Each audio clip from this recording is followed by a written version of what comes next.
नमस्कार दोस्तों, आपका स्वागत है हमारे YouTube चैनल कहानी का जादू पर।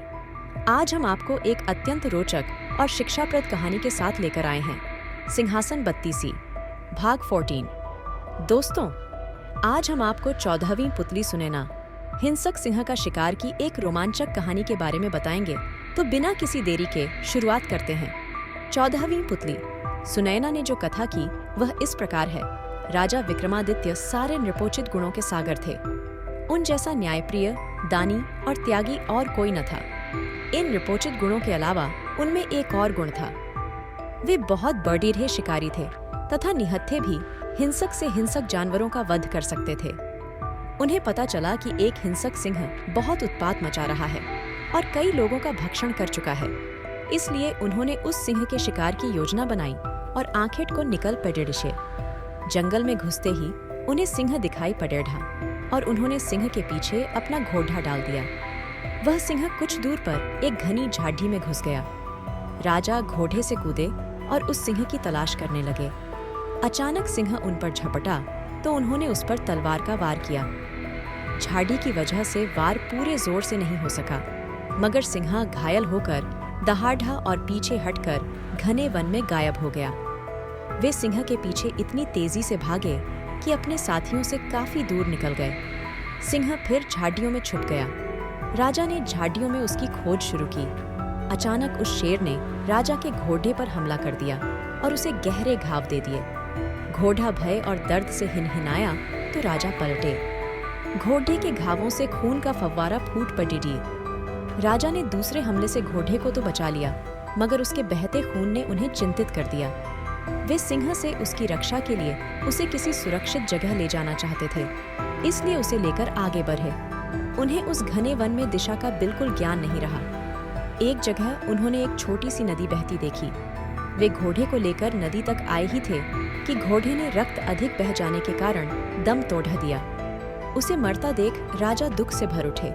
संध्या गहराने लगी थी, इसलिए उन्होंने आगे न बढ़ना ही बुद्धिमानी समझा। वे एक वृक्ष से टिककर अपनी थकान उतारने लगे। कुछ ही क्षणों बाद उनका ध्यान नदी की धारा में हो रहे कोलाहल की ओर गया। उन्होंने देखा दो व्यक्ति एक तैरते हुए शव को दोनों ओर से पकड़े झगड़ रहे हैं। एल्लडहते लडेते वे दोनों शव को किनारे लाए। उन्होंने देखा कि उनमें से एक मानव मुंडों की माला पहने बीभत्स दिखने वाला कापालिक है तथा दूसरा एक बेताल है, जिसकी पीठ का ऊपरी हिस्सा नदी के ऊपर उद्यतता सा दिख रहा था। वे दोनों उस शव पर अपना अपना अधिकार जता रहे थे। कापालिक का कहना था कि यह शव उसने तांत्रिक साधना के लिए पकड़ेढ़ा है और बेताल उस शव को खाकर अपनी भूख मिटाना चाहता था। दोनों में से कोई भी अपना दावा छोड़ने को तैयार नहीं था। विक्रम को सामने पाकर उन्होंने उन पर न्याय का भार सौंपना चाहा तो विक्रम ने अपनी शर्त रखी। पहली यह कि उनका फैसला दोनों को मान्य होगा और दूसरी कि उन्हें वे न्याय के लिए शुल्क अदा करेंगे।